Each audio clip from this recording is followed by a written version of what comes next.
A billionaire found a homeless young mom and 5 years old son outside a shopping mall, begging for food when he went shopping with his daughter. The hollow ache. The silence in the penthouse was a living thing. It wasn't an empty silence, but a dense, textured one, woven from memory and absence.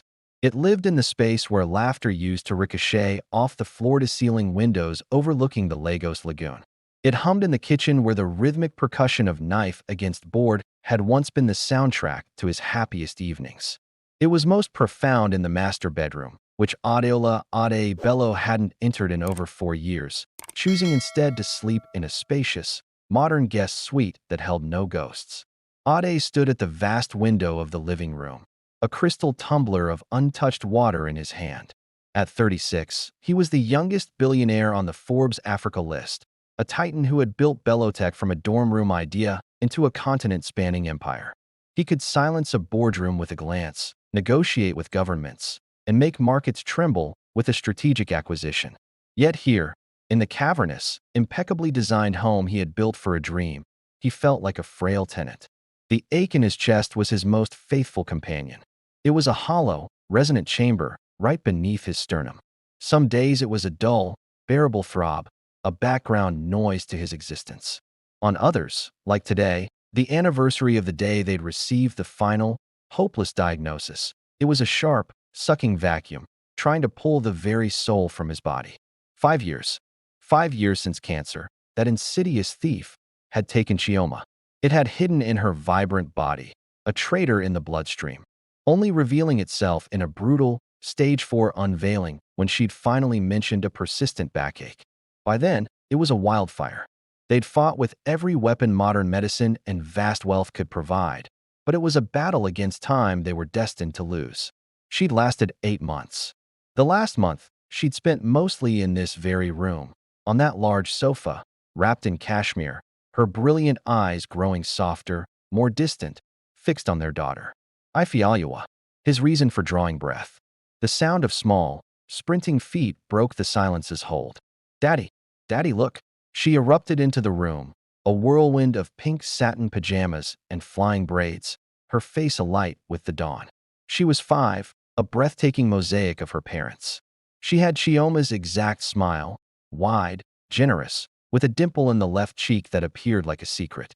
But she had Ade's eyes, deep, dark, and preternaturally observant, windows to a mind that was constantly cataloging and questioning the world.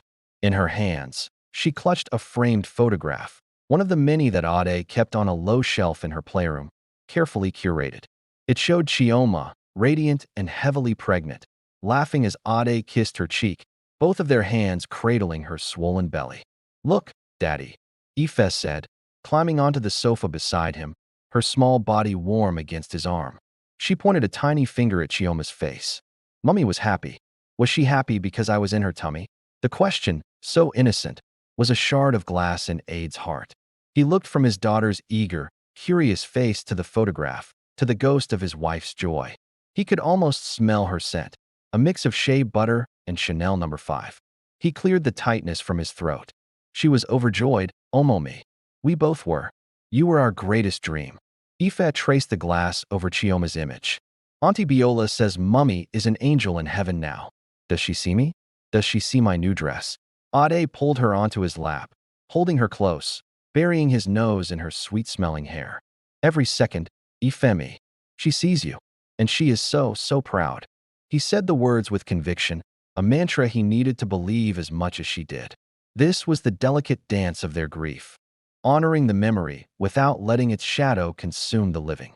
His approach to parenting Ife was a fortress built from love and fear. He provided everything: the best international school, a wardrobe curated by Parisian children's boutiques, a playroom that was a marvel of educational toys and creativity. He was present for every bedtime story, every breakfast, every school recital, his phone switched off, his entire focus hers. But the fortress had strict, unspoken borders.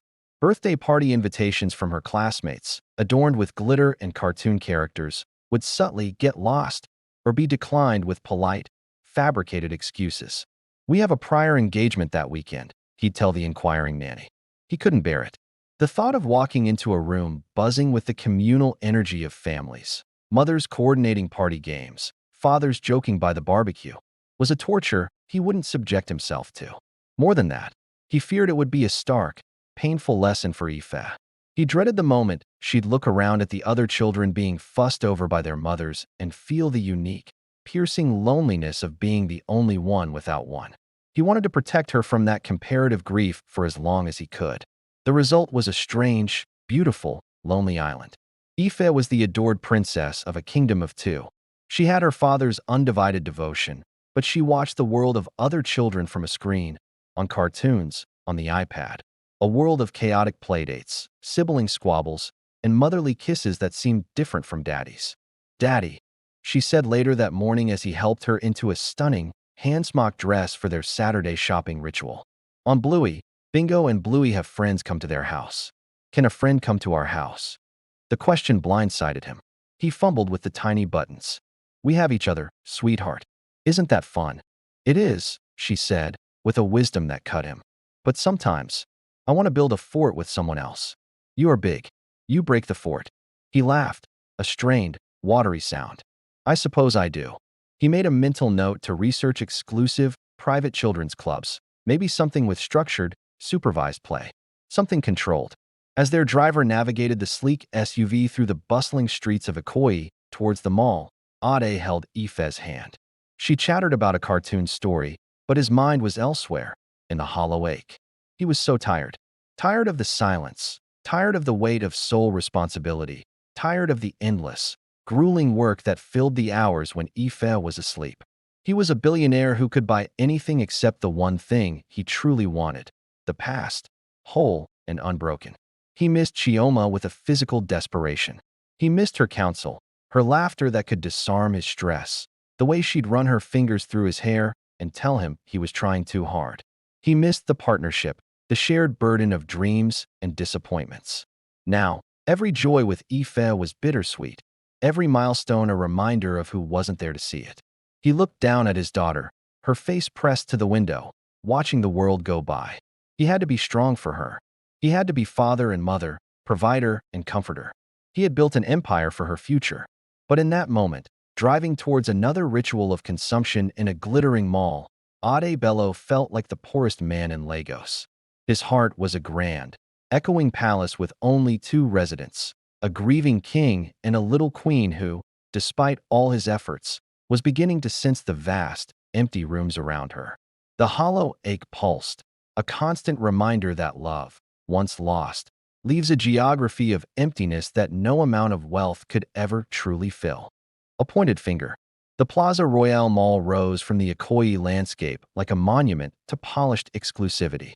Its gleaming glass facade reflected the relentless Lagos sun, and its gated, guarded entrance served as a subtle, unspoken moat separating the curated world inside from the vibrant, chaotic city outside.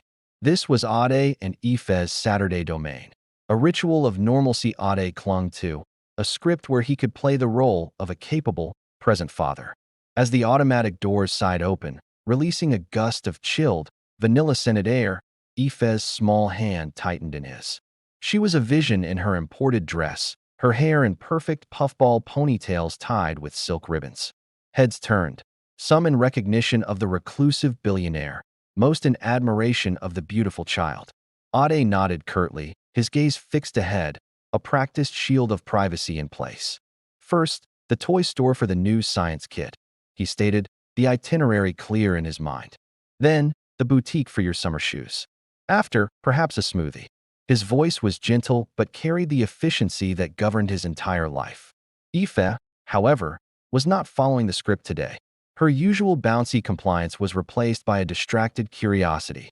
Her large, observant eyes, so like his own, were not on the glittering storefronts but were scanning, searching, as if she were looking for something the mall's directory didn't list.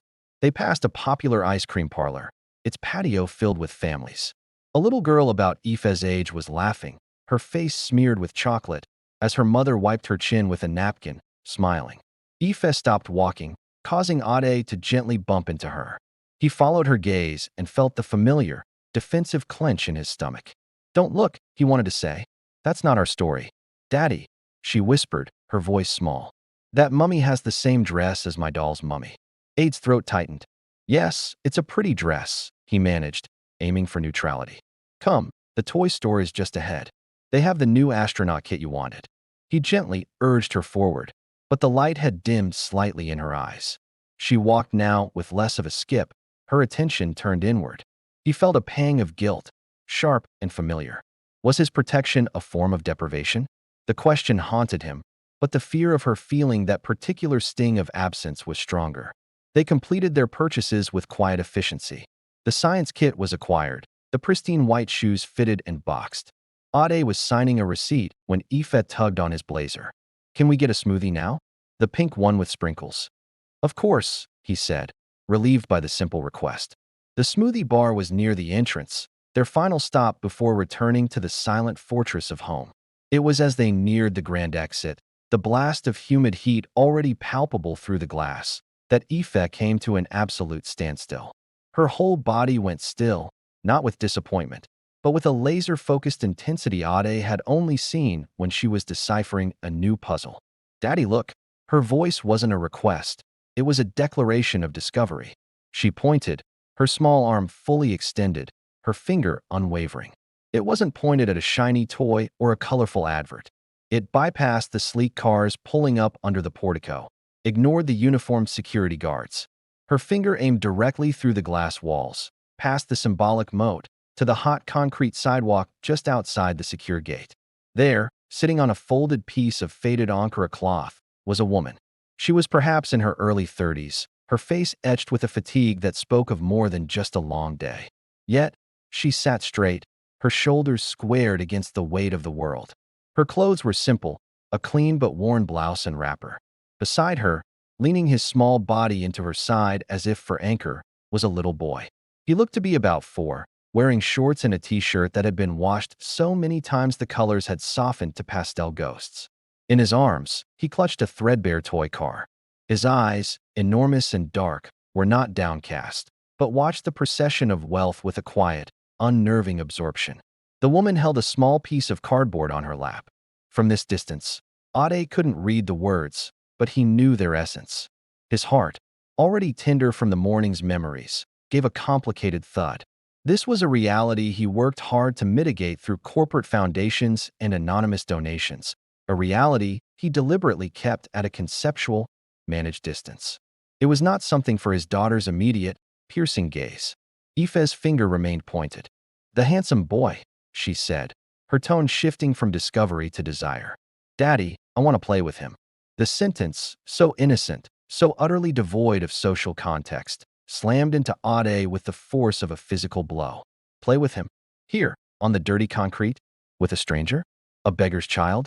A torrent of objections flooded his mind. Hygiene, safety, security, the sheer, unbreachable chasm of their circumstances. His response was automatic, a reflex honed by years of risk assessment and protective instinct. His voice came out firmer than he intended, a CEO's veto. No, Aoife, we have to go home. Come. He took a step towards the exit, expecting her to follow. She didn't. She remained rooted, her arm still extended, her finger now trembling slightly. When she turned her face up to his, the expression he saw shattered his defenses more completely than any tear could have. It wasn't defiance. It was a profound, heartbreaking confusion. In her eyes was the simple, uncomprehending logic of a child who saw another child and saw only a potential friend. She saw the boy, not his context. She saw playmates on a screen every day, and here, finally, was one in the flesh, just on the other side of the glass. But why? The word was a soft plea. I have Kiki in my bag. She patted the small sequined backpack she carried. He can play with Kiki. He looks lonely. Lonely. The word echoed in the hollow chamber of Ade's own heart. He looked from his daughter's pleading face to the scene outside. He saw the boy, Chitty, resting his head against his mother's arm. He saw the woman, Neka, place a gentle, reassuring hand on her son's back, a gesture so universal, so intrinsically maternal, that it pierced Ade's armor. It was a gesture Chioma had used 1,000 times with Aoife. In that moment, the carefully constructed walls between his world and the one outside the gate seemed insubstantial, even cruel. His daughter, in her pristine dress, holding her expensive toy, was pointing at a reflection of a fundamental need he could not fulfill for her, the simple, messy, human connection of a peer. And the boy, with his worn toy car, possessed something Ife did not, the constant, physical presence of his mother. The security guard held the door open, a question in his eyes. The humid air, thick with the smells of exhaust and city life, rushed in. Ade Bello stood on the threshold, torn between the curated, safe loneliness inside and the complicated, human reality outside.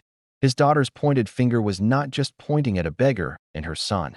It was pointing at the flaw in his entire philosophy of protection. It was aiming directly at the hollow ache, and for the first time, offering a possibility, however messy and uncertain, of filling it. A father's relenting. The silence that followed Ade's refusal was profound. It wasn't the empty silence of the penthouse. It was a charged, palpable quiet, filled with the echo of his own sharp no and the roaring of his conflicted thoughts. Ife's arm slowly lowered. She didn't throw a tantrum. She didn't stomp her foot. Chioma's daughter had never been given to theatrical fits. Instead, a profound stillness settled over her small frame. Her shoulders, usually so animated, slumped just a fraction. The light that had been shining with discovery in her eyes dimmed, clouded over by a film of bewilderment and a dawning hurt. She looked from her father's stern profile, the one he used in difficult meetings, back to the boy outside. The boy had looked up, as if sensing her gaze. For a fleeting second, their eyes met through the glass. The princess in her tower of privilege and the urchin at the gate. Ife offered a tiny, tentative wave. The little boy, Chitty, burrowed his face deeper into his mother's side, then peeked out with one large, curious eye. That small, shy peek undid her. A single, perfect tear welled up in Ife's eye, clung to her lower lashes for a heartbreaking moment, and then traced a slow, glistening path down the curve of her cheek. It left a tiny, dark spot on the silk of her dress. The sight of that tear was a physical blow to Ade's solar plexus. It was a silent, eloquent rebuke more powerful than any scream. It spoke of a disappointment he had never wanted to be the source of. In that tear, he didn't see a child denied a whim. He saw her loneliness mirrored back at him. He saw the isolation of her gilded world. He saw, with horrifying clarity, that in his quest to shield her from one pain, the pain of missing a mother at a birthday party, he was inflicting another, the pain of being denied a simple, human connection. Memories, unbidden, flooded him. Chioma's voice, warm and chiding. Ade, Okomi, you cannot build a wall around her heart. The world will always find a way in. Let it be with love. He had argued that the world was harsh, that he was protecting her. Now, the world, in the form of a ragged little boy, had found its way in through Ife's own compassionate gaze, and he was the one building the wall. The security guard shifted his weight, the door still held open. The conditioned air from the mall and the humid heat from outside swirled around them, a metaphor for the two realities colliding. Ade's phone buzzed in his pocket, an insistent, unimportant reminder of the empire that demanded his focus. He ignored it. He looked down at his daughter's tear-streaked face. He looked at the woman outside, Neka, who was now gently smoothing her son's hair, her own face a mask of weary resilience. He saw the cardboard sign more clearly now. Please help. Single mother. Need food for son. God bless you. A battle raged within him. Every rational, risk-averse, protective instinct screamed to usher Ife into the car, to drive away, to restore the order of their sanitized Saturday, to buy her the biggest, most elaborate toy in the store to make up for it. But another part, a part that had been buried under years of grief and control, the part that was still Chioma's husband, the part that remembered a time when his heart was open and guided by something softer than fear, stirred. Ife's whisper was almost lost in the mall's muzak. He just looks sad, Daddy. I want to make him smile. Just for a minute. Just for a minute. The simplicity of her request was its most devastating weapon. With a sigh that seemed to rise from the very soles of his expensive leather shoes, Ade felt his resolve crumble. The fortress walls, for the first time, developed a crack. Not a breach, but an opening. He knelt down, bringing himself to her eye level on the polished floor. He took her small, damp face in his hands, wiping the tear track with his thumb. Her skin was so soft, so trusting. Just to play? He asked, his voice gruff, softer now. For a little while. The transformation on her face was instantaneous. The clouds parted. The light returned, brighter than before, shimmering with hope and unshed tears. She nodded vigorously, her ponytails bouncing. Yes, Daddy. Just play. I will share Kiki. He stood up, feeling unsteady, as if he had just agreed to something momentous whose consequences he could not yet fathom. He took her hand again, his grip less certain now. Okay, he said, the word feeling foreign. Okay. He didn't walk towards the exit that led to his waiting car. Instead, he turned and, holding Ife's hand, walked back through the parting crowd, past the smoothie bar, and directly towards the main security gate that led to the hot sidewalk. The guard there, recognizing him immediately, snapped to attention. Sir, your car is on the other side, sir. I know, Ade said, his tone leaving no room for discussion. He pushed through the heavy glass door, Ife practically vibrating at his side. The wall of heat and the cacophony of the city, the honking cars, the hawkers' calls, the general Lagos din, enveloped them. The contrast to the mall's sterile calm was jarring. The woman, Neka, looked up, her eyes widening with a mixture of apprehension and desperate hope as the impeccably dressed man and his radiant daughter approached. She instinctively pulled Chitty a little closer. Ade stopped a few feet away, suddenly uncertain of the protocol for this situation he had created. He cleared his throat. Good afternoon, he said, his voice stiff. Neka bowed her head slightly. Good afternoon, sir. Good afternoon, small madam. Her voice was low, melodic, edged with exhaustion. Ife needed no protocol. She let go of Ade's hand and took one small step forward, her shyness overcome by her mission. She held out her doll, Kiki, with its elaborate lace dress. Hello, she said, her voice clear and sweet. My name is Ife. This is Kiki. What is your name?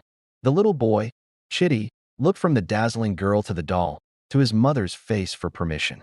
Neka gave a slight, almost imperceptible nod, her eyes wary. He whispered something so quiet it was lost to the traffic. He is Chitty, Neka supplied softly. Hello, Chitty, Ife said, as if greeting a classmate. Do you want to play with Kiki? She didn't wait for an answer. She simply sat down, right there on the dusty, sun-warmed concrete beside their folded rag, her beautiful dress pooling around her. She placed Kiki carefully in the space between them. Ade watched, his heart in his throat. He saw the grime on the ground, the potential germs, the sheer surrealism of the scene.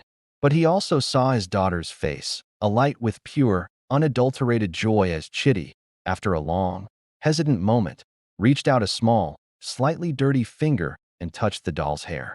A tiny, shy smile touched the boy's lips. In that moment, Ade Bello's meticulously ordered world tilted on its axis. He had relented, and as he stood there, a billionaire towering over this scene of unlikely connection, he knew, with a certainty that was both terrifying and exhilarating, that nothing would ever be the same again. The crack in the wall had opened, an array of light, messy and real, had streamed in. An act of generosity. For a long moment, Ade simply stood, a sentinel in the humid air, watching the impossible scene unfold. His daughter, a vision in cream silk and imported lace, was now sitting cross-legged on the grimy concrete, deep in a whispered negotiation with a little boy who owned nothing but the clothes on his back and a broken-spoke toy car. Ife held Kiki the doll with gentle authority, demonstrating how her arms could move. Chitty, his initial shyness melting under the sun of her attention, nodded solemnly, his own hands carefully cradling his plastic car as if offering a trade. Neka watched her son, her posture tense with a mother's protective vigilance, her eyes constantly flicking from the children to the imposing, silent man looming above them. The air was thick with unspoken questions. Ade could feel the stares of passers-by, the curious glances from mall security, the surreal dissonance of the moment. He had to do something. He couldn't just stand here. The act of relenting had created a vacuum, and his CEO mind rushed to fill it with action, with a plan. He cleared his throat, the sound harsh in the gentle space the children were creating. Neka's gaze snapped to him, wary. We are going back inside, Ade announced, his voice finding its familiar tone of command, though it was softer now, directed at her. You will come with us. It wasn't a question. It was a directive. issued with the same certainty he used to greenlight a multi-million-dollar project. Neka's eyes widened in confusion and a flicker of fear. To her, this man represented an unbridgeable power. His words could mean anything. "Sir, we are waiting here," she stammered, her hand moving to rest on Chitty's back. "You can wait inside," Ade stated, his logic impeccable to him. "It is cooler. The children can play properly." He gestured vaguely towards the mall's luxurious interior. "We are shopping. You will join us." Aoife looked up, her face glowing. "Yes, come with us, Ani. Chitty can help me pick a new book." He can see the fountain. The invitation from the child, so genuine, seemed to disarm Neka's defenses more than the man's order. She looked from Aoife's eager face to Chitty, who was now looking at the magical glass doors with wonder. The promise of cool air, of respite from the relentless sidewalk, was a tangible lure. Still, her pride and caution warred in her eyes. "Sir, we are not dressed for inside," she said quietly, a flush of shame coloring her cheeks as she gestured to their simple, worn clothing. Ade had already considered and dismissed this. "It is not a problem," he said, a finality in his tone that brooked no further argument. He turned and began walking towards the entrance, assuming compliance. After a second's hesitation, Neka gathered their small rag and the cardboard sign, took Chitty's hand, and, with Aoife skipping ahead, followed the billionaire back through the gate, past the stunned security guard, and into the chilled, perfumed belly of the Plaza Royale. The contrast was even more extreme from this side. Neka walked with her head slightly bowed, trying to make herself small, acutely aware of the stares her presence drew amidst the designer-clad shoppers. Chitty clung to her wrapper, his eyes like saucers, overwhelmed by the gleaming marble, the soaring ceilings, the sheer, staggering abundance. Aoife, however, was in her element, now with a purpose that transcended her usual shopping list. "This way, Chitty. Look at the lights." Ade led them not to the quiet, exclusive boutiques he usually frequented, but to a large, international department store on the ground floor. It was a space of more relatable plenty. He grabbed a large shopping cart, an object he hadn't touched in years. "Right," he said, more to himself than anyone. He pulled the crisp list from his pocket, the one written in his precise handwriting. 1. Educational science kit, astronaut. 2. Leather sandals, size 28. 3. Organic cotton pajamas. He looked at the list, then at Neka and Chitty. A new algorithm computed in his mind. With decisive movements, he began. He found the science kit. He placed one in the cart. Then, after a pause, he took a second one, a different model, featuring marine biology. He found the children's shoe department. He had Aoife's white sandals fitted and boxed.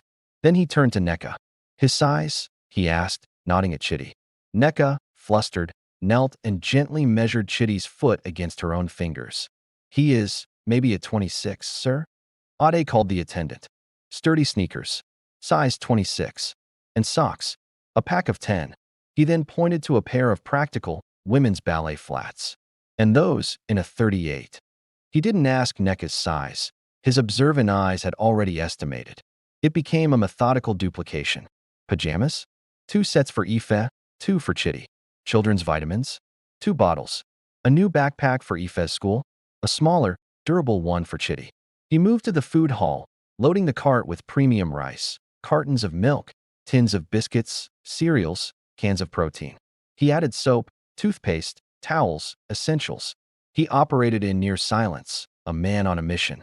Neka's protests died in her throat, rendered meaningless by the sheer tide of his intent. She followed, murmuring quiet, "Thank you, Sir S," her eyes growing increasingly misty. For her, each item placed in the cart was a worry lifted, a day of security granted. A tin of milk meant a week of Chitty not going to bed with a hollow stomach. The shoes meant his feet would be protected. Aoife, however, was focused on the play. She held Chitty's hand, leading him to look at toy trains, pointing out the fountain's dancing water. "Daddy bought that one for you," she'd say matter-of-factly as Ade placed the second science kit in the cart. "Now we can both be scientists." At the checkout, the bill was astronomical. Ade swiped his black titanium card without a glance. The mountain of bags was insurmountable. He simply gave his address to the store manager. "Have it delivered. Today." Finally, Standing in the mall's atrium, surrounded by a few immediate bags, the reality of the moment settled back in. The shopping, the action, had been a buffer. Now, they were just a group of four again. The billionaire, the beggar woman, and two children holding hands. Ade looked at Neka, who was holding a small bag with the new flats as if it contained the crown jewels. He looked at Chitty, tentatively trying to peer into a bag at his new sneakers. He looked at Ife, who was smiling a smile of deep, complete satisfaction. She had gotten her wish. She had played. And in doing so, she had orchestrated this entire, life-altering afternoon. The hollow ache in his chest was still there, but it was different. It wasn't ringing with silence. It was humming with the echoes of a child's laughter that wasn't just his daughter's, and the palpable, trembling gratitude of a woman who had been seen not just as a problem, but as a person. The act of generosity, he realized, wasn't just about the contents of the shopping bags. It was an admission, a first, fragile admission, that the walls had to come down. And his daughter had been the one to hand him the first tool to dismantle them. An unthinkable offer. The surreal procession moved through the polished atrium towards the exit designated for drivers. Ade's mind, usually a chamber of complex algorithms and strategic forecasts, was processing on a simpler, more primal level. The immediate problem of the shopping was solved. The goods were purchased, soon to be delivered. But the human equation before him remained, messy and unresolved.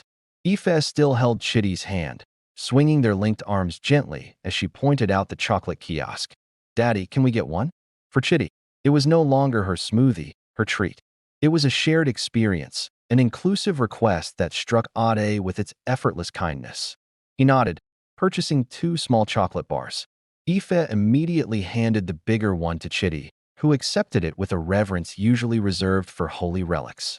Neka walked a half-step behind, carrying the bag with her new flats and a smaller one with immediate necessities. Her posture was less bowed than before, but a new anxiety had settled on her features. The charity of the shopping spree was a temporary island in a vast ocean of uncertainty. What happened when this man and his daughter drove away? The memory of this afternoon would be a beautiful, painful ghost, making the harshness of the sidewalk even harder to bear. Ade felt the weight of that unspoken question. He watched Chitty carefully unwrap the chocolate, his eyes wide with disbelief before he took a tiny, savoring bite. He saw the way the boy then instantly turned and offered the bar to his mother. "Mummy, taste."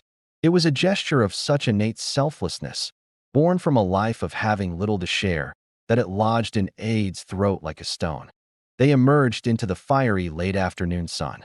Ade's driver, Samuel, stood alert by the open door of the Range Rover, his professional mask slipping for only a second at the sight of his boss's unusual companions. The mountain of purchased bags already filled the boot. This was the moment of natural departure. A gracious thank you, a final act of monetary charity, and then a return to parallel worlds. Ade could feel the script waiting to be followed. But as he looked down at Ife, who was now showing Chitty the button that made the SUV's running lights blink, he knew the script was ashes. Ife looked up, her face already shadowed with impending loss. "Daddy, can Chitty come home with us? Just to see my playroom? I can show him the rocket." The question hung in the humid air. Neka inhaled sharply, a soft sound of fear and hope strangulated. Ade saw the future in a flash. Ife's disappointment when he said no, the quiet tears later that night, the return of the hollow, echoing silence in the penthouse, now somehow louder for having been briefly filled by the sound of 2 children's voices.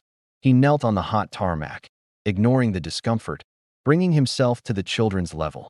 He spoke to Ife, but his eyes were on Chitty's anxious, chocolate-smeared face. "Ife, Omomi, Chitty has to go home with his mummy. They have their own place." It was a weak deflection, and Ife, with the brutal clarity of a child, saw through it. "But Auntie said they don't have a home sometimes," she stated, repeating a snippet of the hushed conversation she'd overheard in the store. "They sleep at a big auntie's house, and it's too full." She turned her pleading eyes to Neka. "Isn't that right, Auntie?" Neka flinched, caught between shame and truth. She nodded almost imperceptibly, unable to lie to the child. It is crowded. Very crowded." Ade stood up, the full weight of their reality settling on his shoulders. He looked at Neka directly. "Where do you stay?" Her voice was a thread. "Ajagunal, sir. With my cousin." 10 of us in 2 rooms. We come here on better days. For help. She gestured faintly towards the now distant gate, the cardboard sign gone, packed away in a bag of new things that felt like a cruel joke. Ajagunal, a world away from Banana Island. A sprawling, vibrant, struggling labyrinth of a community. The chasm between his life and hers was not just economic. It was geographical, social, existential. Aoife tugged on his trousers. Daddy, they can live in the small house. The one with the flowers. She was referring to the boys' quarters, a charming, self-contained cottage at the back of his property, currently used only to store garden equipment and rarely used fitness gear. To her, it was a perfect, empty playhouse. The idea, voiced with such innocent simplicity, was so audacious it momentarily stunned him. House a complete stranger? A homeless woman and her child? On his secure, private estate? Every risk assessment neuron in his brain fired at once. Security, privacy, liability, social complication. But then he looked at Neka. He didn't see a schemer or an opportunist. He saw the weariness in her eyes, the protective hunch of her shoulders over her son, the dignity she had maintained even in acceptance. He saw the mother who had raised a son who offered his first taste of chocolate to her. He thought of Chioma, of the kindness that had been her core. What we do for the least of them, Okomi, we do for our own souls. He thought of the hollow ache, and the way it had quieted, just for an hour, listening to 2 children play. The silence stretched. Samuel politely studied the clouds. Neka held her breath, afraid to hope. Chitty leaned against his mother, watching the shiny car. Ade's voice, when it came, was calm, decisive. It was the voice he used when he'd made an irreversible business decision. I have a boys' quarters on my property. It is empty. You and Chitty will move in. Neka's hands flew to her mouth, her eyes pooling instantly. He pressed on, building the structure around the insane core of the offer. You can help around the main house. Cooking, light cleaning. I will pay you a proper salary.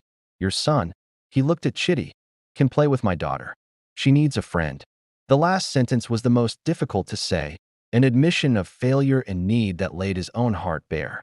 But it was the truth. Aoife erupted in a joyful spin, clapping her hands. Yes, yes. Chitty, you will live near me.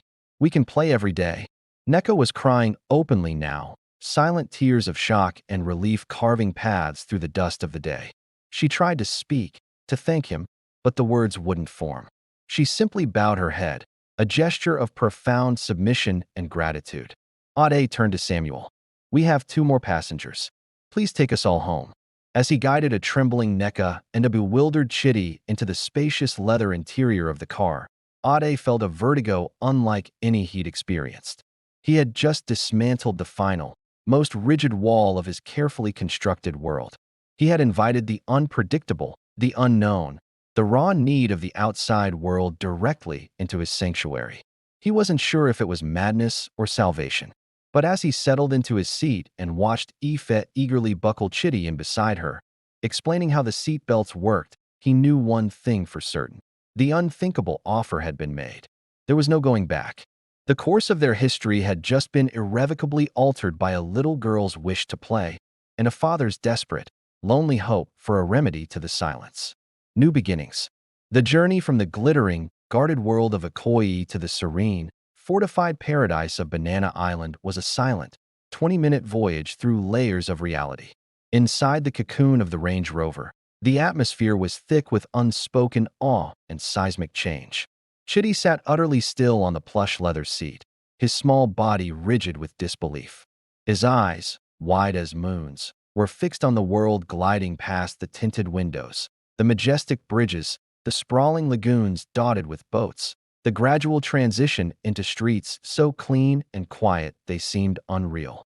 He clutched his new bag containing the sneakers to his chest like a life preserver. Aoife, sensing his overwhelm, chattered gently, pointing out landmarks. That's where Daddy works. See the shiny building? And look, Chitty, boats. One day we can go on a boat. Neka sat with her hands clasped tightly in her lap, staring straight ahead. The tears had dried, leaving tracks on her skin. Her mind was a whirlwind. Was this a dream? A cruel trick that would end with them being dropped at a police station? The sheer, staggering generosity was as frightening as it was miraculous. She stole glances at Ade's profile, sharp and pensive against the window. What did he truly want? Her fear was a primal instinct, a shield forged from years of hardship where every offered hand had strings sharper than barbed wire. Ade himself was a storm of quiet calculation and unfamiliar emotion. He had issued the command, "You will move in," with the authority of a man used to being obeyed. Now, in the aftermath, the practical and emotional ramifications began to land. He was bringing a stranger, a woman, into his home, into the space he had shared only with his daughter and the ghost of his wife. He thought of Chioma. Would she approve? A painful twist in his heart answered for him. Yes, she would have brought them home herself. The thought was both a comfort and a fresh ache. The SUV glided through the high, ornate gates of his estate, manned by a smartly uniformed security detail who saluted without a flicker of surprise at the extra passengers. The house was not a flamboyant mansion, but a masterpiece of modern African architecture: clean lines, vast windows, native Irako wood, and flowing water features. It sat amidst immaculate, flowering gardens, a haven of curated tranquility. Neka's breath caught. This wasn't a house, it was a realm. Chitty let out a tiny, involuntary gasp. Ade led them not to the main house, but along a cobbled path shaded by bougainvillea to the boys' quarters. It was a charming, standalone cottage with a small porch. He unlocked the door, revealing a space that was clean, airy, and simple. A living area with a sofa and a small television, a neat kitchenette, a bedroom with a double bed, and a bathroom. It was furnished with quality, comfortable pieces that had been sitting and used. Sunlight streamed in, catching motes of dust in the air. "For you," Ade said, his voice echoing slightly in the quiet room. "It is yours. There is food in the kitchen. Rest. Freshen up." Ife, he turned to his daughter, who was practically vibrating. "You may show Chitty the garden, but not for long. They are tired." Ife didn't need telling twice. She grabbed Chitty's hand. "Come, I have a swing." The two children vanished in a flash of color and sound, their voices, one chiming with excitement, the other a soft murmur of wonder, suddenly animating the silent garden. Left alone with Neka in the cottage, the formality returned. He became the employer. "Your salary will be paid at the end of every month. You will have Sundays off. Your primary duty is to cook dinner for the household. Lunches on weekends. Light cleaning in the main house can be done when Ife is at school. A housekeeper comes twice a week for the heavy work." He spoke briskly, laying out the structure. It made it feel less like an emotional earthquake and more like a business arrangement. Safer. Neka finally found her voice. It was husky with emotion. "Sir, I do not know how to thank you. I will work hard. I swear it. Chitty, he is a good boy. He will not be a trouble." "See that he isn't," Ade said, the words coming out harsher than he intended. He softened slightly. "There are extra linens in that cupboard. Make yourselves at home." He turned and walked back to the main house, leaving her standing in the middle of the sun-dappled room, surrounded by the impossible reality of safety, of a door that locked from the inside, of a bed that was theirs alone. The next few days were a study in careful adjustment. Ife was a force of nature, her loneliness transformed into exuberant hospitality. She dragged Chitty from the swing to the playroom, from the swimming pool, under the nanny's strict supervision, to the home cinema, sharing toys, books, and stories with a proprietary joy. Chitty, initially shell-shocked, began to thaw. A smile, rare and beautiful, started to appear. He was cautious, always looking for his mother, but the sheer volume of positive stimuli, regular meals, soft beds, endless toys, and a friend who adored him, began to work a magic of its own. Neka was meticulous and unobtrusive. She learned the kitchen, a space of intimidating stainless steel and smart appliances. That first evening, she cooked a simple but exquisite meal of jollof rice and chicken stew, the kind of food that spoke of home and comfort. The aroma drew Ade from his study. He ate at the dining table with Ife, while Neka and Chitty ate in the kitchen, as she insisted. But the sound of the children's concurrent chatter, separated only by a doorway, was a new melody in the house. Ade observed it all from a distance. He saw Neka teaching Chitty to fold his new clothes with great care. He saw her on her hands and knees, scrubbing a corner of the main house's floor with a dedication that went beyond duty. He saw the way she looked at Ife, not with envy or calculation, but with a gentle, maternal warmth that made his heart contract. One evening, 3 days after their arrival, Ade was working late in his study. The house was quiet. Then he heard it, a sound so foreign, so long absent, that he put down his pen, his entire being stilled. It was laughter. Not just Ife's high, silvery giggle, but a deeper, boyish chuckle intertwining with it. It came from the garden, floating through his open window. They were playing a game of chase as the dusk turned to violet, their shadows long on the manicured lawn. Ade walked to the window and watched, hidden by the curtain. Ife was chasing Chitty around the fountain, her dress flapping, her face alight with a pure, communal joy he hadn't seen since before Chioma died. Chitty, running, looked over his shoulder and laughed again, a real, unguarded, belly-deep sound of boyish delight. In that moment, standing in the silent, opulent darkness of his study, Ade felt the hollow ache in his chest not pang, but shift. It didn't fill, not yet. But the emptiness seemed to resonate with a new frequency, one that included the echo of that shared laughter from outside. The silence of the mansion was being challenged, not by noise, but by life. The new beginning was fragile, strange, and fraught with unspoken questions, but it had taken root. And for the first time in 5 long years, the future did not seem like a lonely road he had to walk alone, dragging his daughter behind him. There were now other footsteps on the path. The aroma of memory. The new routine settled like sediment in a shaken bottle, each layer finding its place. Mornings began with the distant, comforting sound of Neka moving quietly in the main house kitchen, preparing breakfast before Ade and Ife awoke. The hired cook had been politely, but firmly, given other duties. Ade told himself it was more efficient, a logical use of the live-in help. The truth, which he was not yet ready to examine, was that he craved the normalcy her presence implied, the sound of a household humming with more than just staff and silence. A week after their arrival, Ade worked late in his study, the blue light of his monitors painting the room in a cold, futuristic glow. The hollowness in his chest was a familiar companion in these quiet hours. He was reviewing a complex merger proposal, but the numbers blurred, his concentration frayed by the day's emotional residue. A parent-teacher meeting where he'd been the only single father, a moment when Ife had asked why Chitty called Neka mummy, and she couldn't say the word herself. Then it began. First, a faint, earthy scent of fresh fish, cleaned with lemon and pepper. It wove through the air conditioning vents, subtle but insistent. Then, the sharp, clean punch of sliced yucca leaves. His pen stilled. His nostrils flared, involuntarily. A deep, rhythmic thudding began.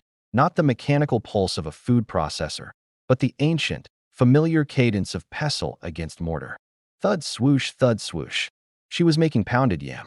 But it was the main event that truly ambushed him. The scent bloomed fully, the distinct, slightly spicy, utterly comforting aroma of oaf nsala, the white soup. It was a soup of celebration and comfort, made with catfish, yam, and a blend of aromatic spices, its purity a symbol of goodness. Chioma's specialty. A wave of memory, vivid and visceral, crashed over him. He was back in their first small apartment in Surulere, the walls sweating with humidity and happiness. Chioma, her hair tied up in a colorful scarf, her laughter ringing as she stirred the pot, complaining about the price of akazi leaves. Him sneaking up behind her, wrapping his arms around her waist, resting his chin on her shoulder, inhaling that exact same smell, a blend of love, spice, and home. "You're distracting the chef," she'd mock scold, elbowing him gently, but leaning back into his embrace. The ache that followed was not the usual dull throb. It was a sharp, exquisite pang, a reopening of a wound so deep he thought it had scarred over. Grief, he realized, was not a linear journey. It was a country you inhabited, with familiar roads and sudden, unexpected potholes that could bring you to your knees. He stood up, his movements jerky. He wasn't hungry. The very idea of eating felt like a betrayal.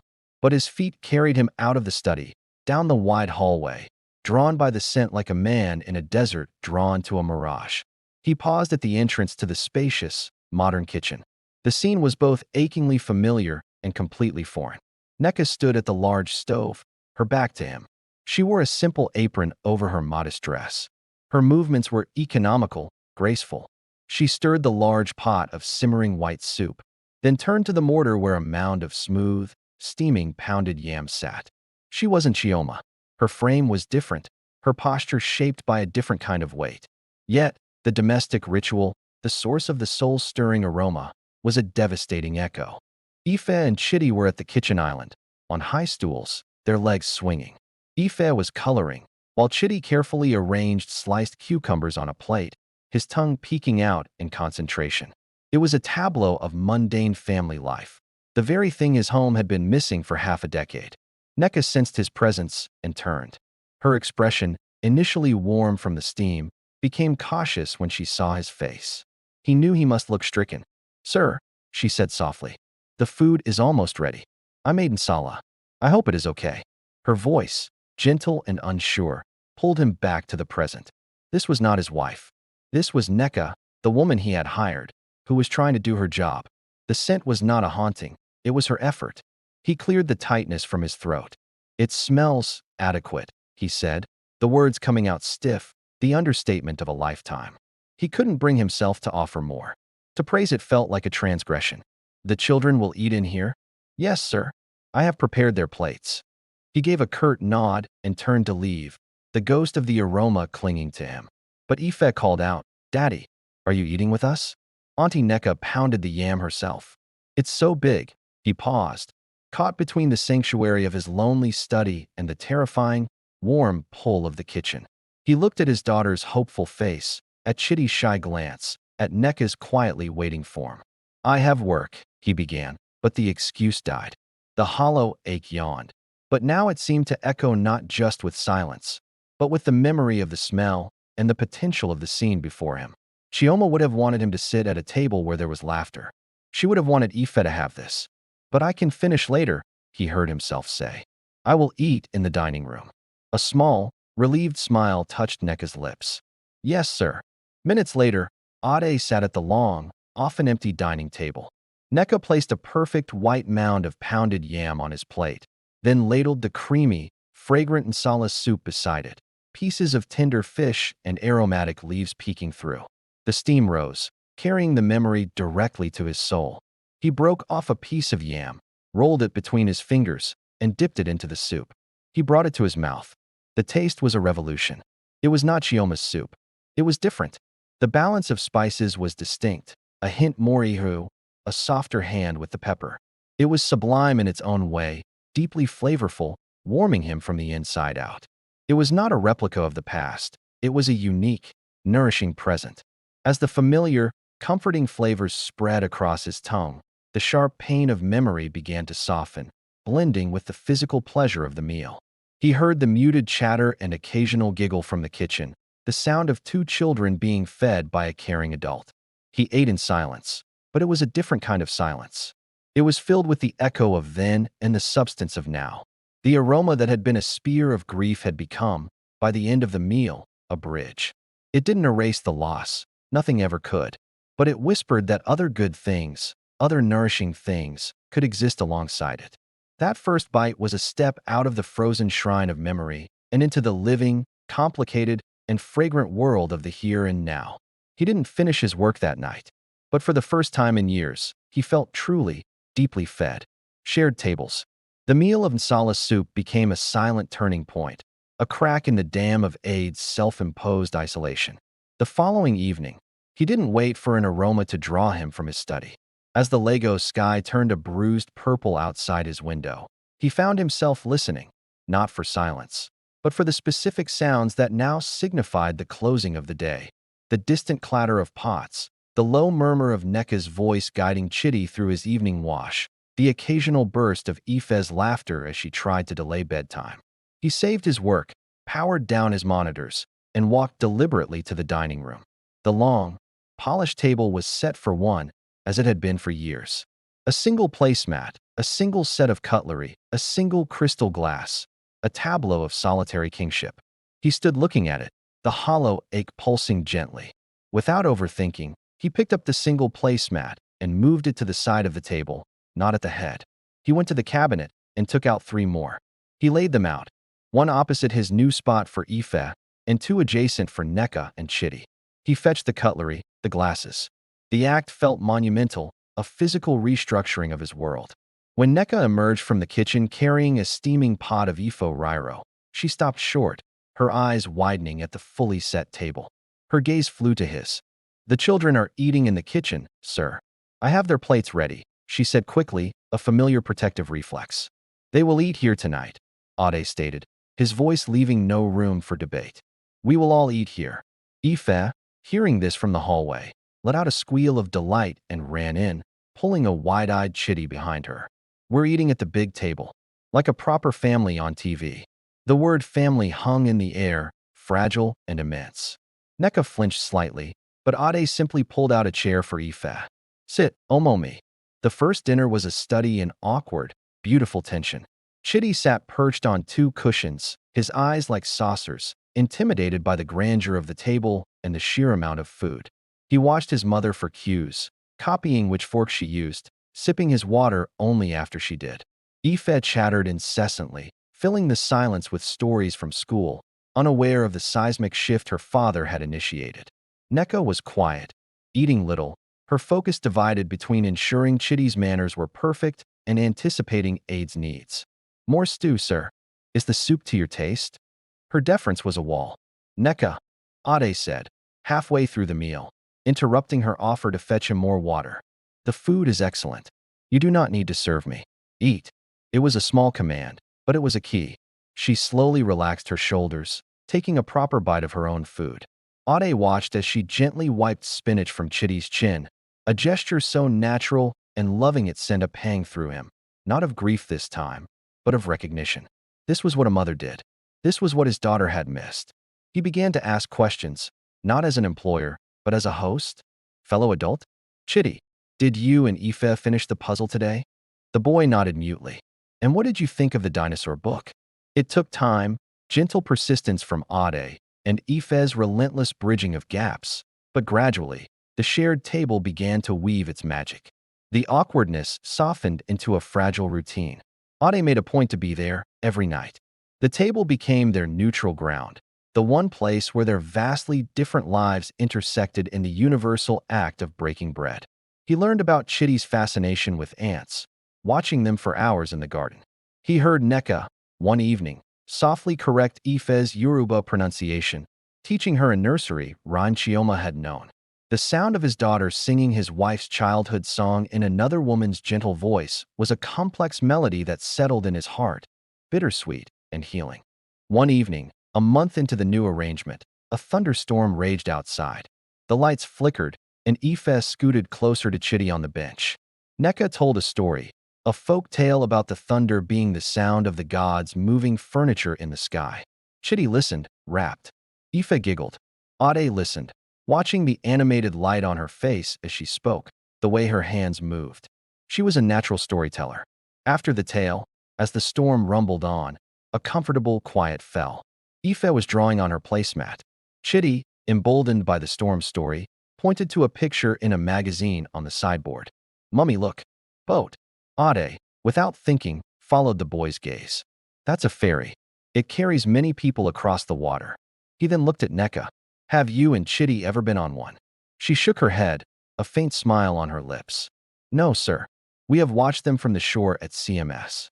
"We should go," Ife declared, looking at her father. "All of us. This Saturday." Ade met Neka's eyes across the table. There was a moment of silent negotiation, a mutual assessment of the boundaries. He saw not a servant's apprehension, but a mother's consideration for her son's experience. He gave a slight nod. "All right," Ade said. "This Saturday. A trip on the ferry." A genuine, unguarded smile broke across Neka's face, transforming it, making her look years younger. "Thank you, sir." That night, as Ade retired to his study, the hollow ache was quiet. The dining table, once a monument to his loneliness, was now just a table, a place of shared stories, planned adventures, and the gentle, growing hum of connection. He hadn't just invited them to share his food. He had, without fully realizing it, invited them to share his life. The shared table had become the altar where their separate pasts were being offered up, and a new, collective future was slowly, carefully, being blessed. The rainy evening confession. The rains came with a vengeance, transforming Banana Island into a glistening, watercolor world. It was a lazy Sunday afternoon, the kind that pressed against the windows and invited quietness. The planned ferry trip had been a success, a day of wide-eyed wonder for Chitty and unbridled joy for Aoife as she played tour guide. A new, easier camaraderie had settled over the household since then, the titles of Sir and Madam softening at the edges, though never disappearing entirely. On this rainy afternoon, Ade had been attempting to build the intricate astronaut science kit with Aoife and Chitty in the sprawling living room. It had ended, as these projects often did, in a friendly catastrophe of misplaced pieces and divergent engineering visions, leaving the children to invent a new game involving the cardboard box as a spaceship. Now, they were curled up on a vast, cream-colored sofa, ensconced in a fortress of cushions, watching an animated film. The soft glow of the screen and the rhythmic drumming of rain on the roof had lulled them into a sleepy, contented stillness. Ade watched them for a moment, Aoife's head leaning against Chitty's shoulder, Chitty absently stroking the fringe of a throw pillow. His heart did that strange, warm clench it had begun to do lately. He left them, the sounds of the film fading as he walked towards the kitchen for a glass of water. He found Nneka there, not cleaning, but standing at the large window above the sink, watching the rain sheet down in the twilight. She held a mug of tea, her profile pensive. She looked peaceful, a part of the quiet house. She hadn't heard him enter. He cleared his throat softly, and she turned, a flicker of surprise in her eyes before she schooled her features into a polite mask. "Sir." "The children. Asleep, almost. Movie has claimed them," he said, fetching his own glass from a cabinet. The silence that followed was comfortable, filled only by the rain's symphony. He leaned against the kitchen island, not ready to return to the quiet of his study. "The garden will be happy for this." The Ixora was looking thirsty. She nodded, taking a sip of her tea. "It is good rain. Strong. It washes everything clean." Another quiet pause. Ade studied her. The sharp, weary edges he'd seen at the mall gate had softened. There was a calmness to her now, a sense of anchored safety. He wondered, not for the first time, about the storm she had weathered to get there. "You never speak of Chitty's father," he found himself saying. The words were out before he could consider their weight, an intrusion into the unspoken pact of privacy that had governed their arrangement. Nneka's shoulders tightened almost imperceptibly. She kept her gaze on the rain-streaked window. "There is not much to speak of, sir." He was the promise that broke. He saw the pregnancy as a problem, not a blessing. He chose a different path. Her voice was flat, matter of fact, all emotion long ago distilled into simple truth. "My family, they said I had shamed them. So, Chitty and I became our own family." Ade absorbed this, the starkness of her story a contrast to the warm, dry safety of the room. Her resilience humbled him anew. "You have done an exceptional job with him. He is a good boy." This time she looked at him, a faint, sad smile touching her lips. "Thank you, sir. He is my purpose." She paused, then ventured softly. "Aoife, she is a light. She has her mother's spirit." The mention of Chioma in this intimate, rain-hushed space was like a key turning in a long-locked door. Ade felt the familiar ache rise, but it was tempered now, surrounded by the present. He looked down into his glass of water, watching the condensation slide. "She does," he said, his voice lower. "Every day, I see more of her. The way she tilts her head when she's thinking. That specific laugh." He took a breath, the confession rising from a place deeper than he'd visited in years. "It has been 5 years. Cancer. It was very fast at the end. We didn't have time to prepare. One day she was there, planning Aoife's second birthday, and then she was just gone." The words hung in the air, raw and simple. He hadn't spoken of it so plainly to anyone in years. Not to his business partners, not to his well-meaning but distant family. The vulnerability felt terrifying and necessary. Nneka was silent for a long moment. She didn't offer empty platitudes. She didn't say she was sorry. She simply listened, her presence a quiet, solid thing in the dim kitchen. "It is a different kind of lonely," she said finally, her voice a whisper that matched the rain. "To be the only one remembering for a child. To have to be both the smile and the strength, when inside you are broken." Ade's head snapped up. Their eyes met across the shadowy room. In her words, he heard the perfect echo of his own last 5 years. The lonely vigils, the forced cheerfulness, the silent screams into a pillow so Aoife wouldn't hear. She understood. not from theory, but from the same brutal, grinding practice. Yes, was all he could manage, the word thick with shared understanding. Chitty asks about his father sometimes, she continued, her gaze returning to the window, sharing her vulnerability in return for his. I tell him that some people are not meant for long journeys. But we. She placed a hand gently over her own heart. We are on a long journey, him and I. And we are strong. We are on a long journey. The phrase resonated deeply. Ade realized, with a sudden, crystalline clarity, that he and Aoife had been on a journey too, but one that had stalled, parked in a monument of grief and protection.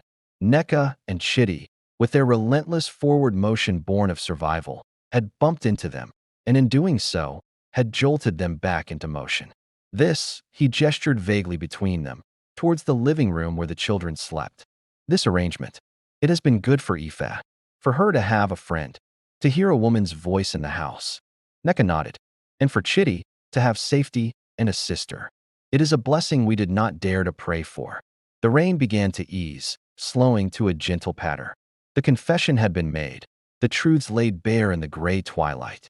There were no grand declarations, no dramatic revelations. Just two wounded souls acknowledging each other's scars in the quiet of a storm-passing kitchen. Ade pushed off from the island. I should check on them, he said, his voice back to its normal timbre, but something in it had irrevocably changed. A layer of armor had been shed. Yes, sir, Nneka said, but her tone, too, was different, warmer, more human. As he walked back towards the living room, the sound of the rain a soft backdrop, Ade felt the hollow ache in his chest not as an empty space, but as a chamber that had just been ventilated. It was still a space shaped by loss, but the stale air of solitary grief had been swept out, replaced by the fresh, damp scent of understanding.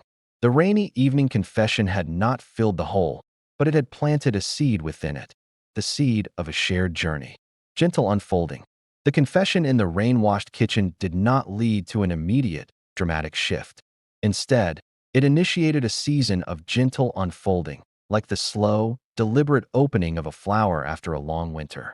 The unspoken understanding between Ade and Nneka became a new foundation, softer and more stable than the formal employer-employee dynamic that had preceded it. Ade began to linger.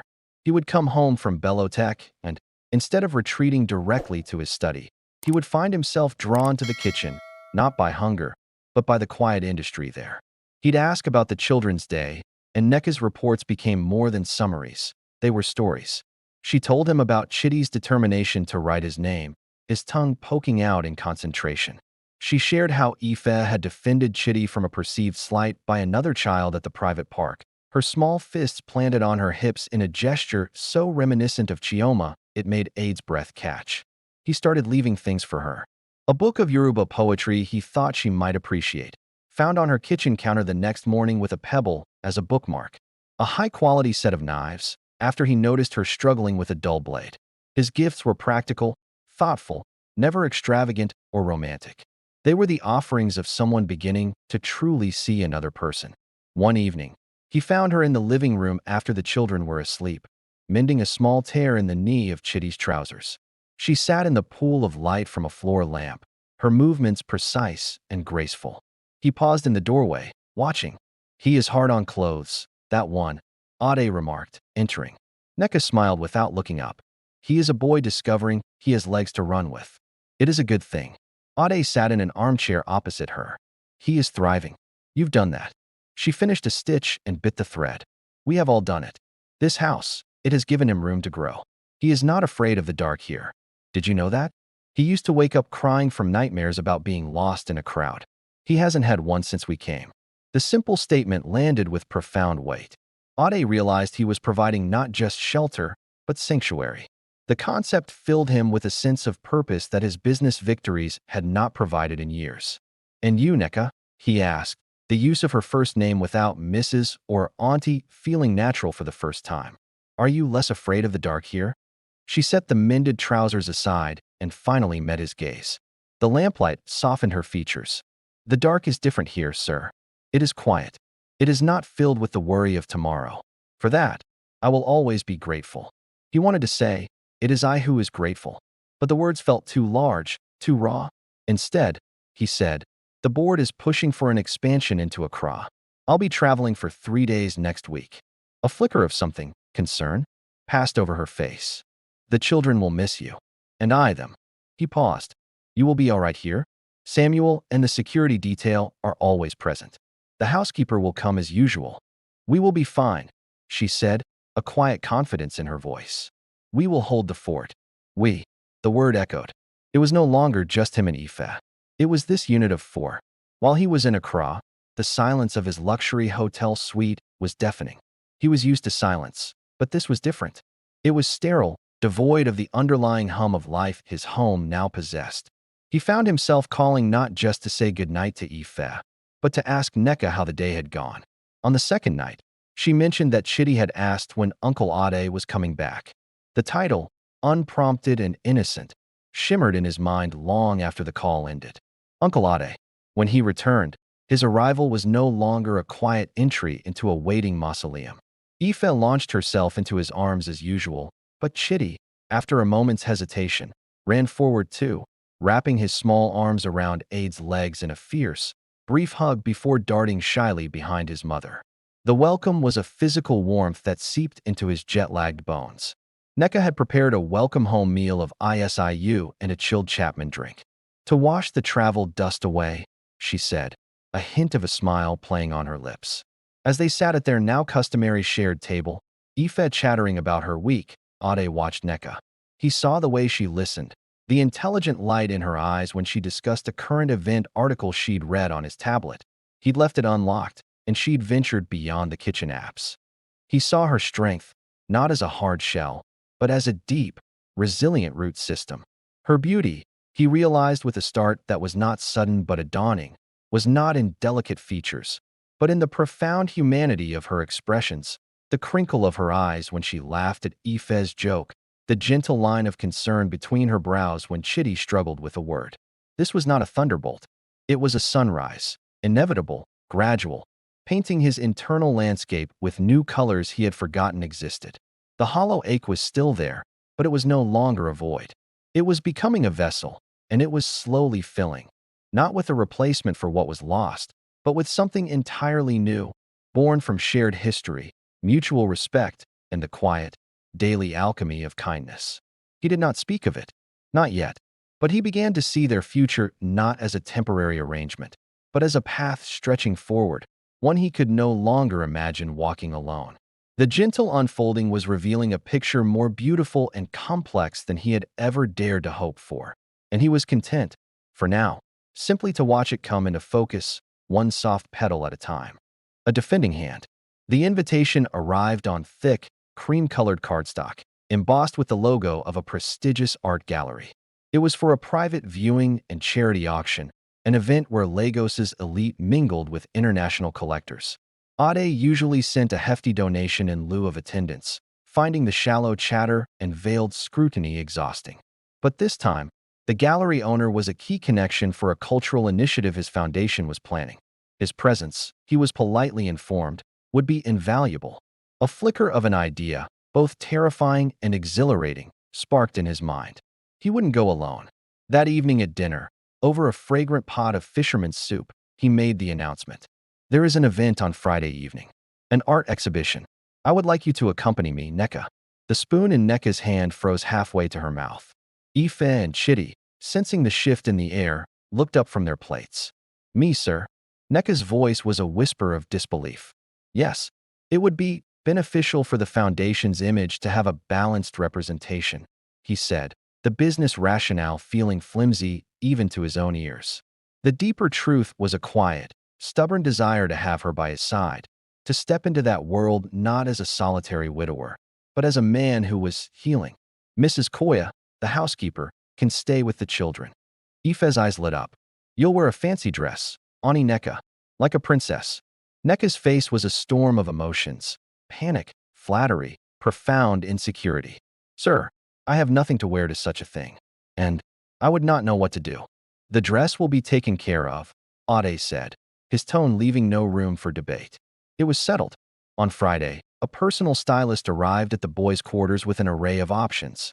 They settled on a simple but stunning gown of deep emerald green, its cut elegant and modest, the color making Neka's skin glow. When she emerged, her hair styled in soft twists, a touch of makeup highlighting her fine features, Ade felt the breath leave his lungs. She was beautiful, but it was the nervous light in her eyes, the way she held herself with innate grace despite her fear, that truly undid him. The gallery was a temple of white walls, polished concrete, and whispered conversations that hushed as they entered. Ade, in a tailored black tuxedo, was a known entity. All eyes, however, slid to the unfamiliar woman on his arm. He felt the weight of their curiosity, the rapid, silent assessments. For a while, it was manageable. Ade introduced her simply as Neka, and she navigated the greetings with a quiet, polite dignity that impressed him. She didn't pretend to be an art connoisseur, but when she stood before a poignant mixed-media piece depicting a mother and child, her stillness spoke volumes. The trouble came from Tundalade, a brash real estate magnate known for his wealth and his lack of tact. He swaggered over, glass of champagne in hand, his gaze raking over Neka with open appraisal. Ade, good to see you out of your cave, Tund boomed, clapping him on the back. His eyes settled on Neka. And who is this vision? New assistant. The pause was deliberate, the implication clear and vulgar. He assumed she was hired companionship for the evening. Ade felt Neka's hand tense on his arm. He saw the flush of humiliation creep up her neck, the way her gaze dropped to the floor. A cold, protective fury, swift and absolute, rose within him. Before Ade could speak, Tund leaned in. His voice a stage whisper meant to be overheard. You've done well for yourself. The quiet ones are always the best, eh? Is she from one of those new agencies? That was the line. Ade's posture, already erect, seemed to gain an extra dimension of steel. He gently disengaged Neka's hand and took a half step forward, placing himself physically between her and Tund. His voice, when it came, was not loud, but it carried in the suddenly attentive bubble around them. It was the voice that could silence boardrooms. Tund, Ade said, the single word a blade of ice. This is Neka. He paused, letting the correction hang. Then, with deliberate, resonant clarity, he added, my fiancé. The word detonated in the space. A collective, almost imperceptible gasp rippled through the nearby crowd. Neka's head jerked up, her eyes wide with shock, meeting his. He didn't look at her. His gaze was locked on Tund, whose smug expression had melted into confusion and dawning alarm. My fiancé, Ade repeated, softer now, but with even more finality. You will apologize to her. Now, the air crackled. Tund, deflating under the weight of Ade's authority and his own social miscalculation, stammered. I meant no offense. A misunderstanding. My apologies, madam. Neka, drawing on a reserve of dignity Ade knew ran fathoms deep, gave a slight, regal nod. Accepted.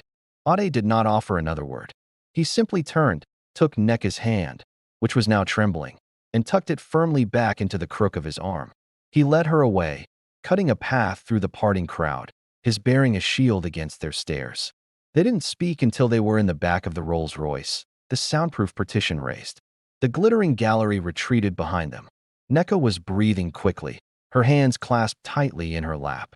You did not have to do that, she whispered. You did not have to say that word.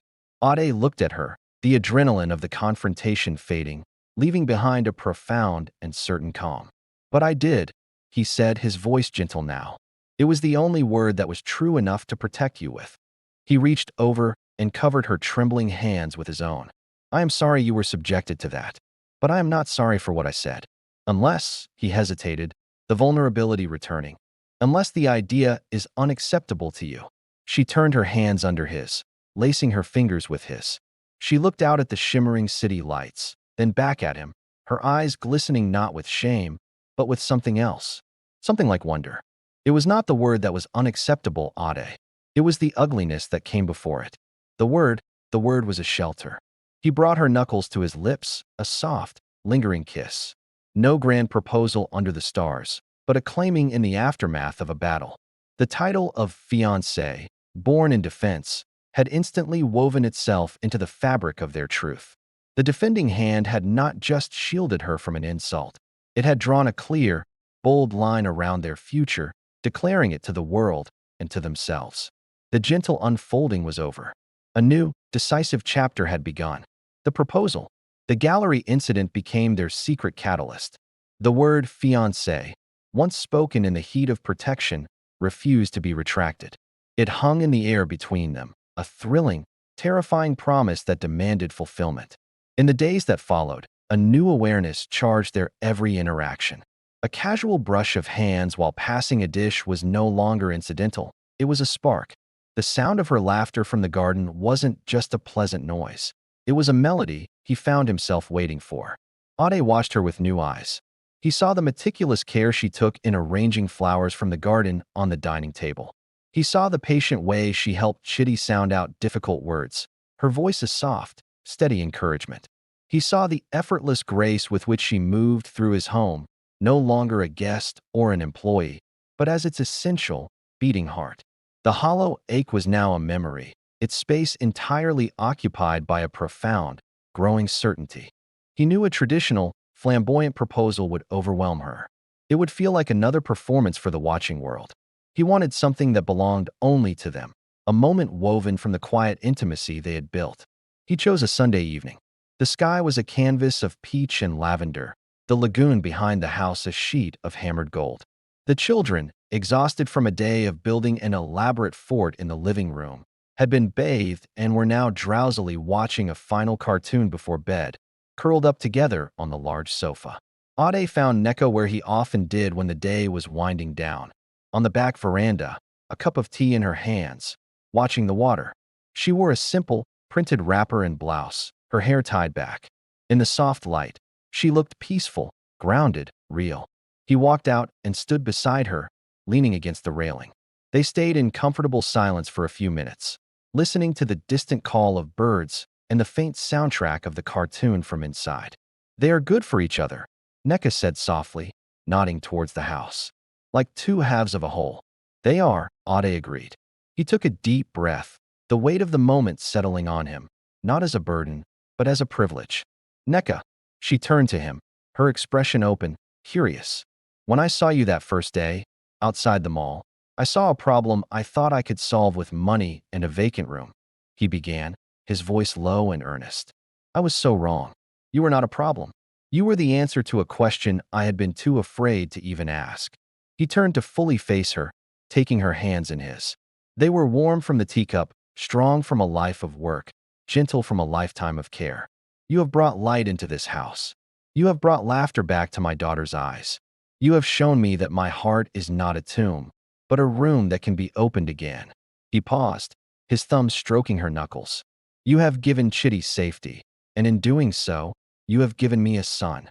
Tears welled in her eyes, spilling over silently. "I cannot imagine a single day in this house, in my life, or in my daughter's heart without you and Chitty in it." He continued, his own vision blurring. "You are not the help. You are not a guest. You are our family. You are the missing piece that makes us whole." He released one of her hands and reached into his pocket. He didn't pull out a velvet box from a high-end jeweler.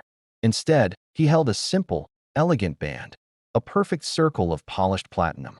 It was understated, timeless, meant for a hand that worked and loved in equal measure. "Neka, will you do me the extraordinary honor of becoming my wife?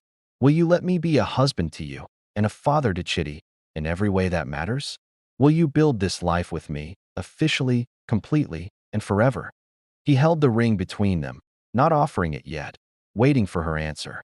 The world seemed to hold its breath, the fading light, the lapping water, the distant hum of the city.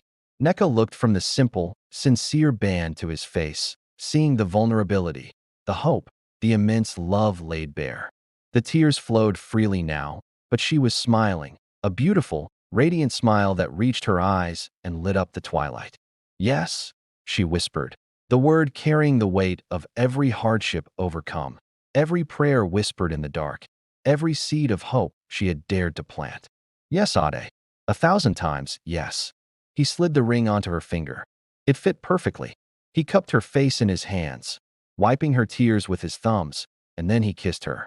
It was their first kiss, not born of passion, but of profound commitment, a sealing of the promise they had just made.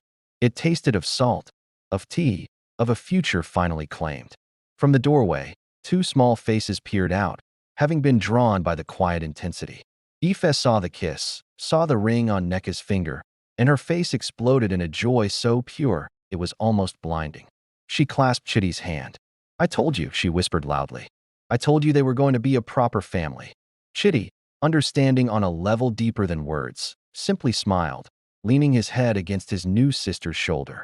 Ade and Nneka broke apart, laughing through their tears, and opened their arms. The children ran into the circle of their embrace, a unit of four finally, officially, bound together. The proposal under the dusky sky wasn't an ending, but a glorious beginning. The conscious, joyful choice to make permanent the beautiful, unexpected family that fate and a little girl's pointed finger had begun. A new life blooms. The weeks following the proposal were a time of shimmering, sacred joy. The ring on Nneka's finger was a quiet beacon, transforming the atmosphere of the house from one of tentative belonging to one of celebratory certainty. Aoife took to calling Nneka Mummy Nneka in a proud, experimental way, and each time she did, a new layer of warmth settled into the foundation of their lives. Chitty, observing, began to call Ade Daddy Ade, the title tentative at first, then growing in confidence until it became as natural as breathing. They told their story to a select few, Ade's elderly, understanding mother, who wept and held Nneka's hands, a few close, trusted friends who saw not a scandal but a miracle. The public announcement was kept deliberately low-key, a simple, elegant notice that respected Nneka's privacy and their unique journey. The gallery incident had served as enough of a society bulletin. Ade found himself a man reborn. He still led Bellotech with his signature focus, but the drive was now fueled by a different energy. It was no longer a desperate distraction from grief, but a proud effort to build a legacy for his expanded family. He came home earlier, his mind no longer lingering on problems, but racing ahead to the sight of Nneka in the kitchen or the sound of the children's latest adventure. The wedding plans began, a small, intimate garden ceremony for late autumn.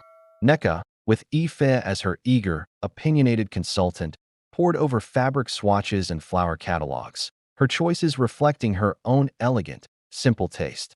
The wedding was to be less a spectacle and more a sacred vow, witnessed by the lagoon and the people who mattered most. It was on a bright Tuesday morning, as they shared a peaceful breakfast at the sun-drenched table, that the new life announced itself. Nneka had been unusually quiet, pushing her akara around her plate. A slight pallor touched her normally warm complexion. "You're quiet," Ade remarked, concern threading his voice. "Is the food not agreeing with you?" She offered a weak smile. "It is fine. Just a small stomach upset. It will pass." But it didn't pass. Later that morning, Ade, deep in a video conference, heard a quick, muffled retch from the guest powder room down the hall. His focus shattered. He excused himself from the meeting, his heart beginning a strange, frantic rhythm. He found her at the kitchen sink, splashing water on her face. She looked up, startled and embarrassed. "I am sorry. The smell of the fish for lunch." Ade didn't hear the rest of the sentence. A wild, impossible hope, so potent it was dizzying, took root in his chest. He remembered Chioma's first pregnancy, the same sudden aversion to smells, the same morning fatigue. He took a step closer, searching her face. "Nneka," he said, his voice barely a whisper. Could you be?" Her eyes, wide and vulnerable, met his. She saw the hope, the fear, the love all warring in his gaze. She had been denying the possibility to herself, afraid to believe in such an additional blessing. But seeing it reflected in him broke her own dam of doubt. Her hand flew to her still flat stomach. Tears, the happy, overwhelmed kind, filled her eyes. I do not know for sure," she stammered. "It is too early. But my cycle. It is late." The world narrowed to the space between them. Ade crossed the kitchen in 2 strides and pulled her into his arms, holding her as if she were the most fragile, precious thing in the universe, which, to him, she was. He buried his face in her hair, inhaling the familiar scent of shea butter and soap. "We will see Dr. Ani today," he said, his voice thick with emotion. Right now. The confirmation at the doctor's office was a moment of pure, crystalline magic. The grainy black and white image on the ultrasound screen showed a tiny, pulsing flutter, a new heartbeat joining the symphony of their family. The doctor, an older, kind-faced woman, smiled. "About 6 weeks along." Everything looks perfect. Ade held Neka's hand, his eyes glued to that miraculous flicker on the screen. A sibling for Ife, a new brother or sister for Chitty. His child, their child. The magnitude of it was a tidal wave of gratitude that washed over every scar, every memory of loss, leaving everything clean and new. That night, after the children were asleep, they sat together on the veranda under a blanket of stars. Neka rested her head on his shoulder, his arm around her, his hand splayed protectively over her abdomen. I was afraid, she confessed softly. Afraid it was too much.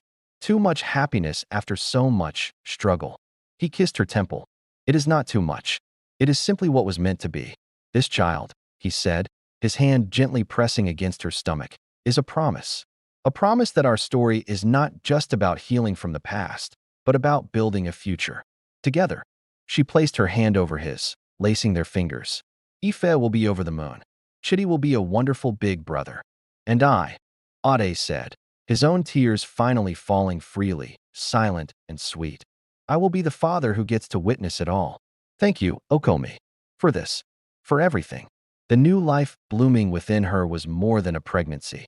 It was the physical manifestation of their union, the beautiful, undeniable proof that from the ashes of two broken pasts, a lush, thriving future could grow.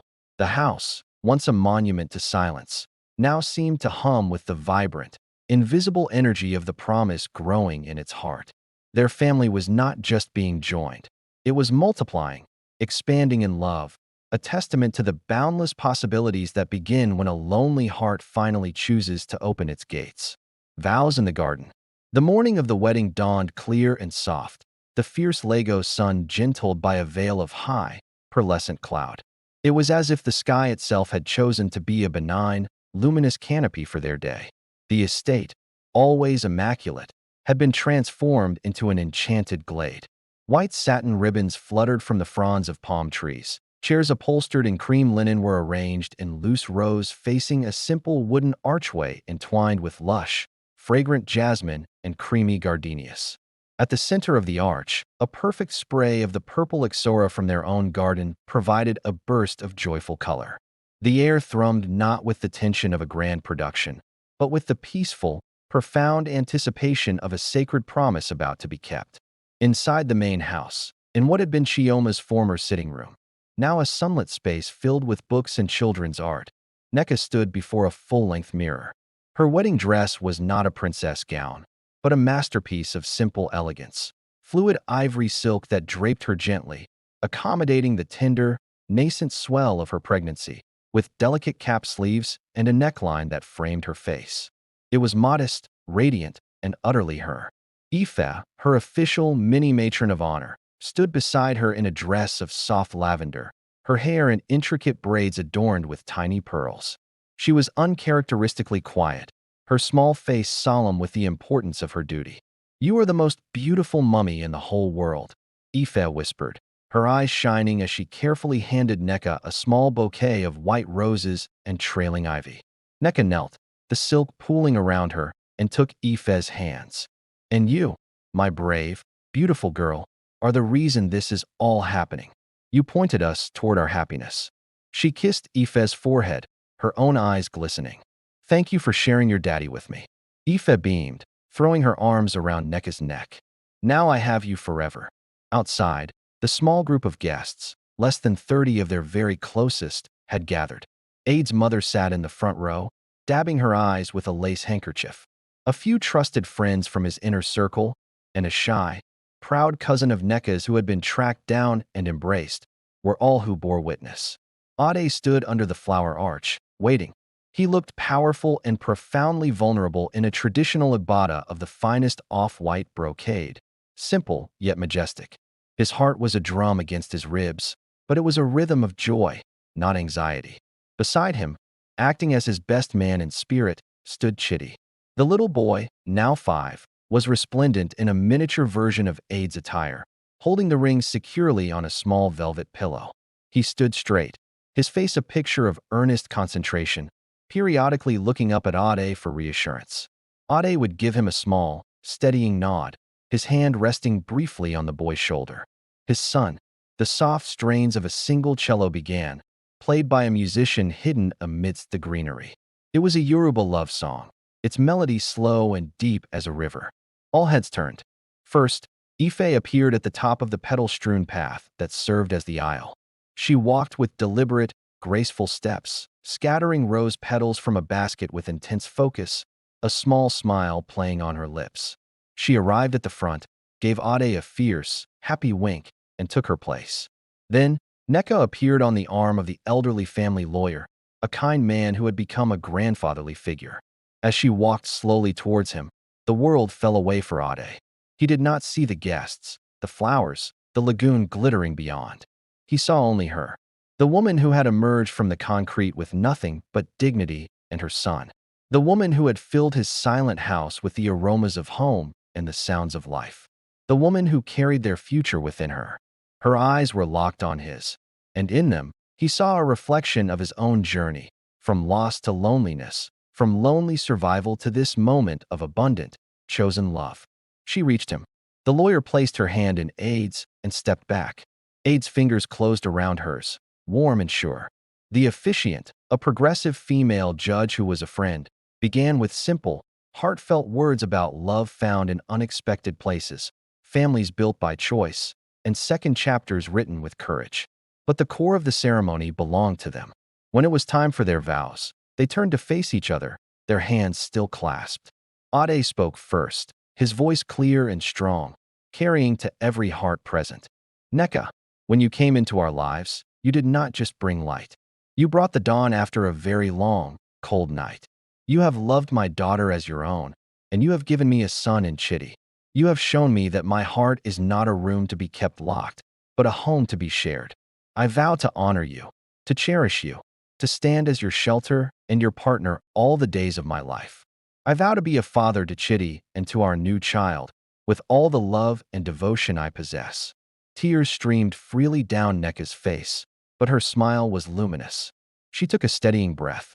Ade, you saw me when the world saw through me. You offered not just charity, but a home. You gave my son safety and a father's love. You have treated me not as a shadow in your house, but as the woman who holds your heart. I vow to love you faithfully, to walk beside you through every season, to be the mother Ife deserves and the wife you can lean on. I vow to build this family with you, in gratitude and in joy, forever. Ade lifted her hand, and Chitty, with immense gravity, presented the pillow. Ade slid the platinum band onto Nneka's finger, next to her engagement ring. Then Nneka took a wider, simpler band and slid it onto Ade's finger, a solid, unbroken circle. The judge smiled. By the power vested in me, and by the love that so clearly binds you, I now pronounce you husband and wife. Ade needed no instruction. He cupped Nneka's face and kissed her, a kiss of union, of promise, of a journey officially and joyfully begun. The small gathering erupted in applause and happy tears. Ife, unable to contain herself any longer, rushed forward and wrapped her arms around both their legs. My family, she shouted, her voice ringing with triumph. Chitty, his duty done, set the pillow carefully on a chair and joined the hug, beaming up at his new parents. The photographer, discreetly capturing the day, froze that moment. The new family of 4, soon to be 5, locked in a laughing, tearful embrace under an arch of flowers, the garden celebrating around them. It was not just a wedding photo. It was a portrait of a miracle, born from a pointed finger, a father's relenting, and the courageous, open-hearted choice to love again. The vows in the garden were not an end, but a glorious, sun-drenched beginning of their forever. A house filled with love. Time, in the Bellowo household, no longer passed in the lonely, measured ticks of a clock in a silent hall.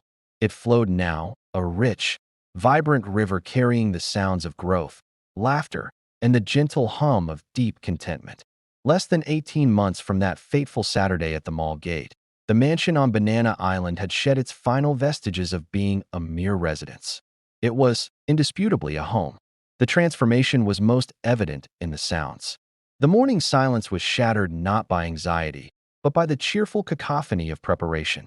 Ife's dramatic retelling of a dream, Chitty's serious questions about clouds, the soothing murmur of Nneka, now Mrs. Bellowo, guiding them through brushing teeth and packing school bags.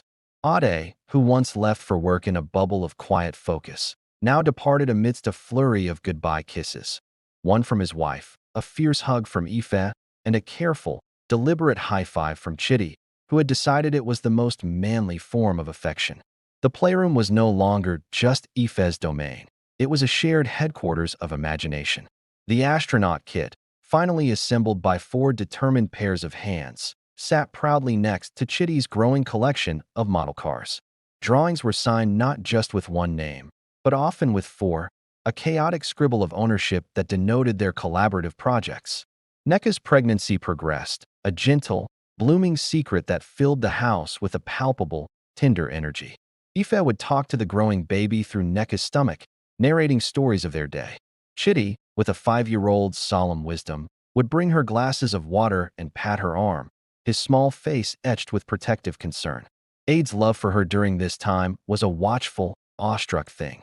He would find her napping on the sun-drenched sofa, her hand resting on her rounded belly, and his heart would swell with a gratitude so profound it felt like a physical force.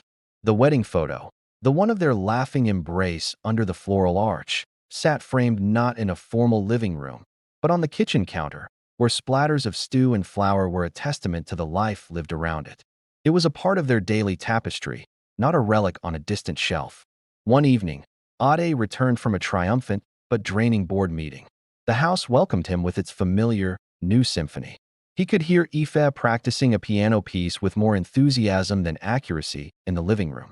From the kitchen came the sizzle of suya spices and Neka's voice, low and melodic, explaining something to Chitty. The scent of grilling meat and roasting plantain wrapped around him like a welcome embrace. He dropped his briefcase and loosened his tie, following the heart of the noise. In the kitchen, Neka stood at the stove, her pregnant form graceful and strong. Chitty sat at the island, carefully shelling boiled peanuts, his brow furrowed in concentration. "Daddy." Ife abandoned the piano and launched herself at him. He caught her, spinning her once before setting her down. "How was the battle, Okomi?" Neka asked, turning with a smile, her eyes soft with understanding. "One," he said, walking over to her. He placed a kiss on her cheek, then let his hand rest lightly on the curve of her stomach, feeling the familiar, miraculous kick of their child in response. Thoroughly won, and infinitely less important than this. He looked around, at his brilliant, chatty daughter, at his thoughtful, growing son, at his beautiful, life-giving wife, at the evidence of their shared, messy, perfect life everywhere. He remembered the man he was on that Saturday morning over a year ago, the hollow-chested widower in the silent penthouse, terrified of birthday parties, building a fortress of loneliness to protect a heart he thought was broken beyond repair. That man felt like a character from a sad story he had once read. The hollow ache was gone. Not covered, not ignored, but genuinely healed. The chamber of his heart was not empty. It was overflowing, its walls expanded by the love it now held. Chioma was not forgotten. She was a cherished portrait in a gallery that now held many more living, breathing masterpieces. Her memory was a soft light in the room, not a shadow darkening the door.